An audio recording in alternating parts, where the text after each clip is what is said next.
In this segment, we are going to discuss about the graphs, different types of graph between the different physical quantities.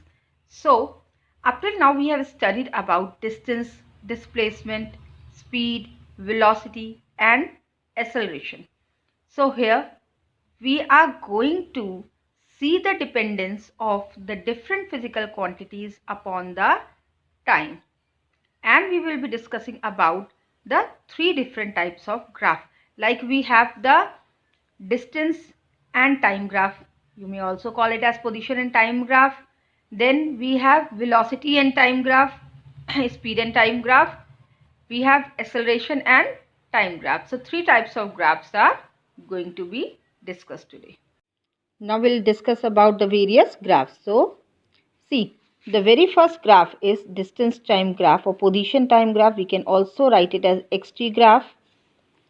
The second one is vt graph and the third one is at graph. Now let us see. We'll draw the x-axis and y-axis, x-axis, y-axis. Now the independent quantity as time, which is not dependent on anything, is generally taken on the x-axis, and all the dependent quantity like distance, velocity, acceleration, they all will be taken on the y-axis. So let us first see the distance time graph.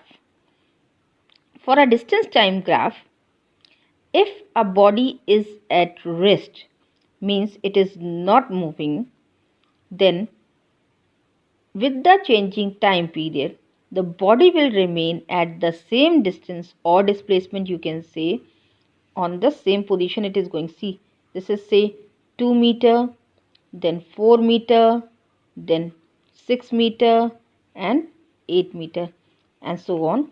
And this is the time period 1, 2, 3, 4. Let us say second 1, 2, 3, 4 and 5.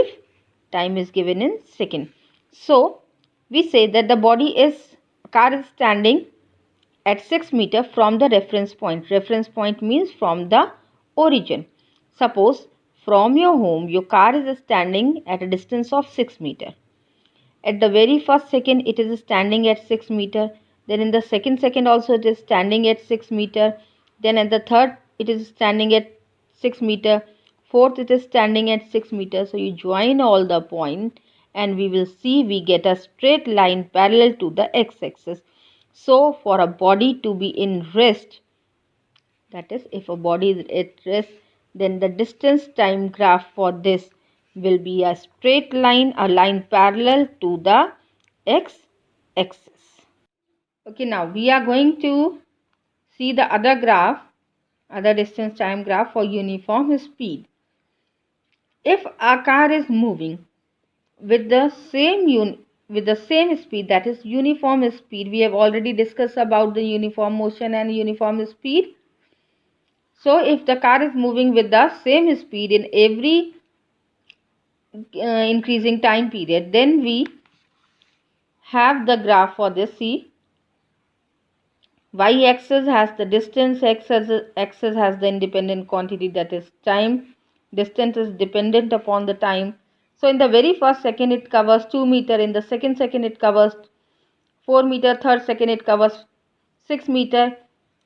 So the speed of the car in every second is it is increasing with 2 meters. So the speed of the car is 2 meter per second. And this is the uniform speed.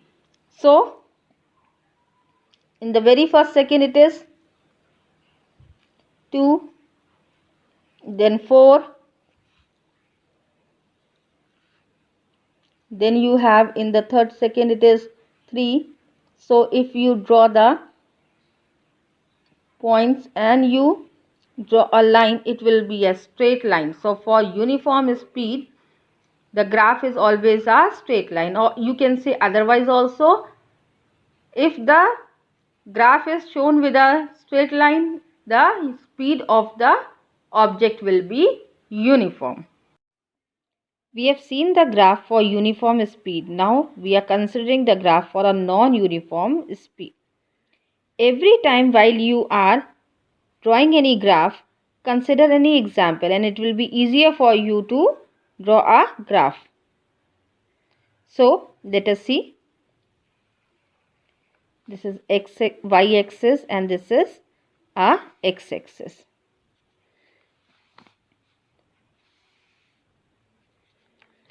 Okay, now we are taking an example. Suppose our car is moving with a speed of, say, in the very first second 2 meter per second, in the next second it is 3 meter per second, in the next second it is 8 meter per second. So the car is speeding up.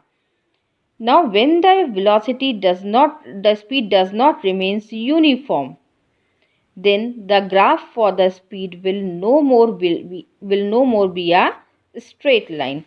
Suppose I am drawing over here the intervals of, say, 2, 4, 6, 8, 10. This is distance, and over here time, say 1, 2, 3, 4, 5, 6. So for different speeds, suppose in the very first one it is 2 meter per second. Now next you consider 3 meter per second and so on like that. So suppose this is the, now if you join all the points, you'll be getting a curved line. Okay, so curved line depicts that the speed is now no more uniform.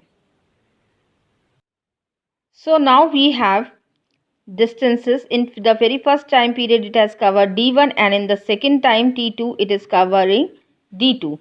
So see, if we need to calculate the speed equals to distance upon time. So how much distance is that it has covered between the time t1 and t2?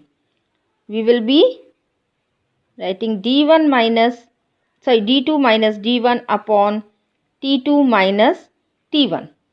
Okay, now let us see. We can name this point. Let this to be A, this to be B, and if I join it over here, let this point to be O.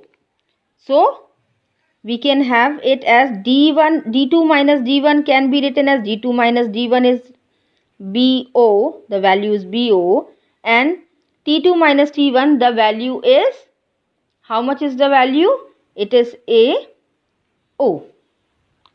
So BO upon AO will be considered as the slope of this graph. The ratio slope of this graph will be given as BO upon AO, and BO upon AO, that is the slope, will be equal to the speed of the object. So the inclination of this, that is the line AB with the x-axis, will be considered to be the slope of the graph, and the unit will remains the same for the speed, that is meter per second. Now let us discuss a numerical. You can see a distance time graph over here for two objects, say A and B. This is for A and this is for B. So in the above graph shows a distance time graph for object A and B. Which object is moving with greater speed when both are moving? If both the objects are moving, you have to tell which is, in what case the speed will be more. See, this is showing more inclination.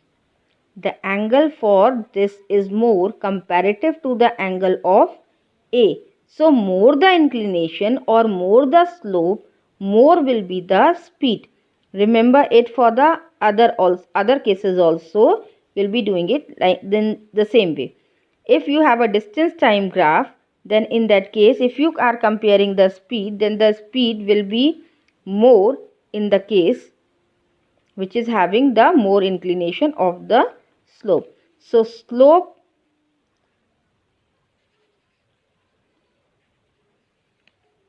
of